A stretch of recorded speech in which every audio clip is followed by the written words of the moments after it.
नमस्कार, आप देख रहे हैं जौनपुर टुडे और मैं हूं शुभम मगरी।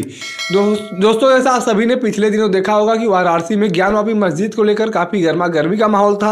और गर्मा गर्मी का माहौल का कारण यह था कि ज्ञानवापी मस्जिद के परिसर में जो व्यास जी का तहखाना है उसे वाराणसी कोर्ट के फैसले में बताया गया कि उसे हिंदू समाज को सौंप दिया जाए और वहाँ पर पूजा पाठ करने का अधिकार दे दिया जाए। अब बड़ी खबर है बागपत से। जी हाँ, बागपत में भी हिंदू समाज को बड़ी जीत हासिल हुई है और वहाँ पर भी एक विवादित स्थल का मालिकाना हक हिंदू समाज को बागपत कोर्ट के द्वारा सौंप दिया गया है। अगर पूरे केस की बात करें तो यह केस 1970 से बागपत के कोर्ट में चल रहा था, जिसका फैसला कल आया है और उस फैसले में बताया गया कि यह इस विवादित स्थल का मालिकाना हक हिंदू समाज का है और इसे हिंदू समाज को सौंप दिया जाए। अब उस स्थल की बात करें तो वह बागपत के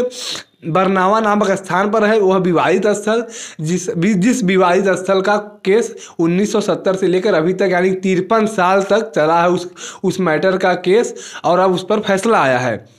अब वहाँ पर विवाद यह है कि हिंदू समाज कहता है कि वह स्थान जहाँ पर विवाद है वह स्थान महाभारत कालीन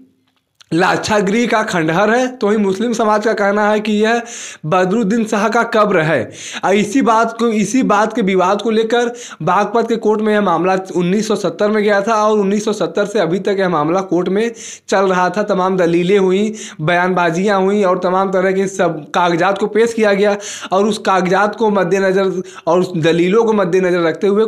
बागपत कोर्ट ने अब फैसला दिया है कि यह जो विवादित स्थल है यह सही तरीके से कहा जाए तो यह हिंदू समाज का है और यह कहीं ना कहीं महाभारत कालीन जो लाक्षागृह है उससे जुड़ा हुआ ही खंडहर है, इसलिए इसका मालिकाना हक हिंदू समाज को सौंप देना चाहिए। इसी बात को लेकर कल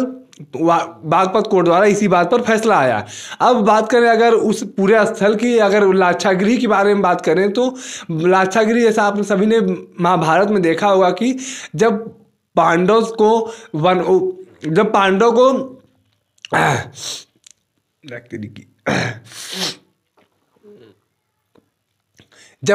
अज्ञातवास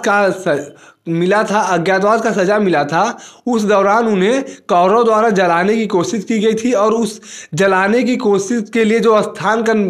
बनाया गया था जहां पर उन्हें जलाने के लिए प्रक्रिया करना था, वह स्थान लाक्षागृह के नाम से जाना गया था। और उसी स्थान पर पांडवों को जलाने की कोशिश की गई, लेकिन पांडव अपने चतुराई से वहां से भाग निकले और बच गए और अपने अज्ञातवास का सजा पूरा कर, जो भी उन्हें अज्ञातवास अलग अलग जगहों पर अपना अज्ञातवास पूरा किया, तो वहां से पांडव बचकर निकल गए थे। और अब हिंदू समाज का कहना है कि वही लाक्षागृह का खंडहर, उस जगह जो लाक्षागृह बनाया गया था उसी का खंडहर यह जो टीला है, यह जो विवादित स्थल है, यह उसी लाक्षागृह का है। तो ही मुस्लिम समाज का कहना है कि यह बदरुद्दीन शाह का कब्र है और उनके अनुयायियों द्वारा यहाँ पर बनाया गया था और उनसे जुड़े अन्य लोगों का कब्र यहाँ के अगल बगल में मौजूद है। इसी बात को लेकर अब बागपत कोर्ट के द्वारा फैसला सुनाया गया, जिसमें उस विवादित स्थल का मालिकाना हक हिंदू समाज को सौंप दिया गया। बाकी आप क्या कुछ समझते हैं कमेंट करके जरूर बताएं।